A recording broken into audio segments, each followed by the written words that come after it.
Todos mis videos los termino con la frase y acordate que lo más importante es que apliques lo que vayas aprendiendo.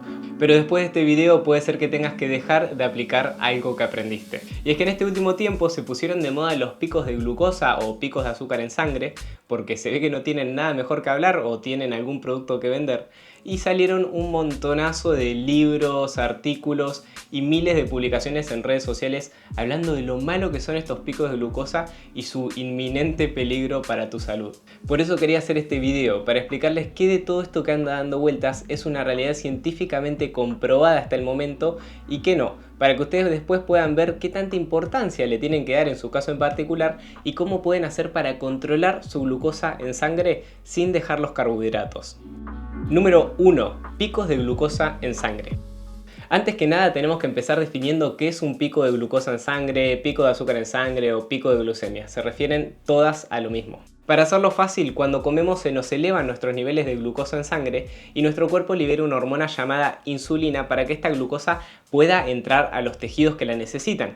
Entonces nuestra glucosa en sangre empieza a disminuir. Y como puedes ver en el gráfico, se formó un pico. Pero este pico es verdaderamente perjudicial para la salud. Y acá es donde cometen el error varios divulgadores, escritores e influencers. Y es que tenemos unos rangos óptimos en donde se puede ubicar nuestra glucosa en sangre. Muchos dicen que no tiene que haber más de 30 miligramos de decilitro de diferencia entre nuestros niveles en ayunas y nuestros niveles postprandiales, o sea, después de comer. Pero esto no tiene ningún respaldo científico de calidad. En cambio, sí hay estudios que nos indican los niveles óptimos en donde se pueden encontrar esta glucosa en sangre. En personas sin diabetes y en ayunas este rango está entre 70 y 100 miligramos de decilitro, pero cuando comemos este rango aumenta hasta los 140 miligramos de decilitro o incluso más en momentos puntuales, y esto es completamente saludable, está bien que pase, es el funcionamiento normal de nuestro organismo. Entonces, ¿cuándo vamos a tener un pico de glucosa preocupante? Cuando después de 1 o 2 horas aproximadamente después de la ingesta, estos niveles en sangre superen los 140 miligramos de decilitro en personas sin diabetes y los 180 miligramos de decilitro en personas con diabetes. Pero tranqui, porque no es algo que deberías andar monitorizando o midiendo sin indicación médica, como muchos te quieren vender, porque no es necesario. Y no solo que no es necesario, sino que te puede traer bastantes problemas porque suele traer muchas confusiones. Estas personas que miden constantemente su glucemia suelen agregar demasiadas grasas a las comidas, lo que los puede llevar a hacer un superávit calórico mantenido a lo largo del tiempo.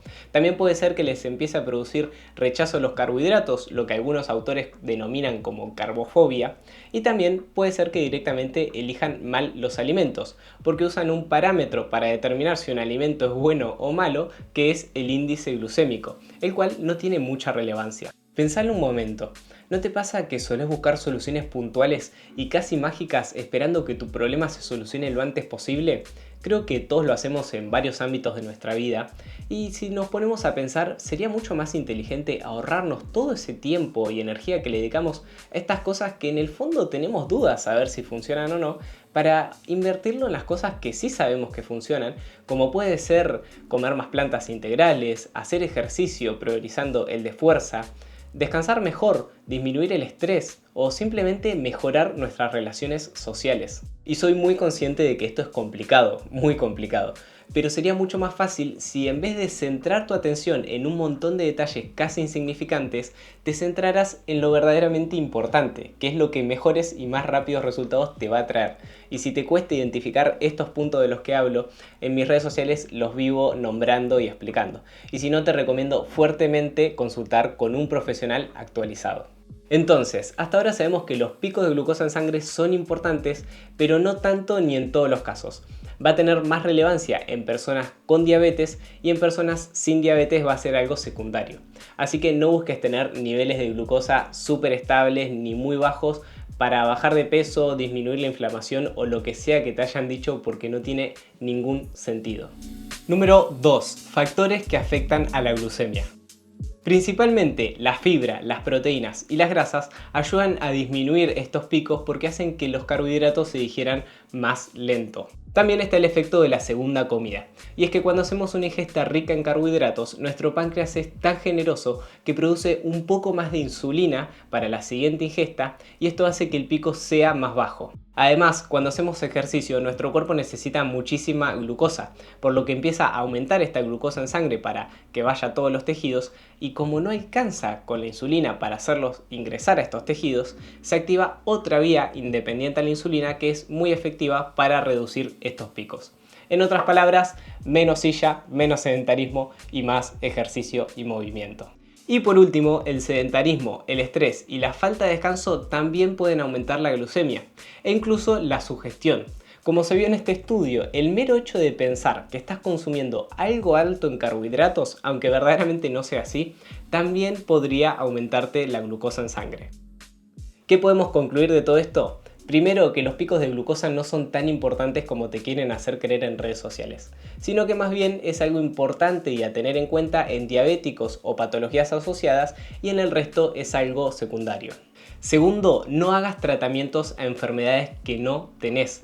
Parece obvio, pero en redes sociales se la pasan indicando tratamientos o prácticas a personas que no lo necesitan. Y esto lo único que hace es aumentar el riesgo de padecer otras enfermedades o trastornos.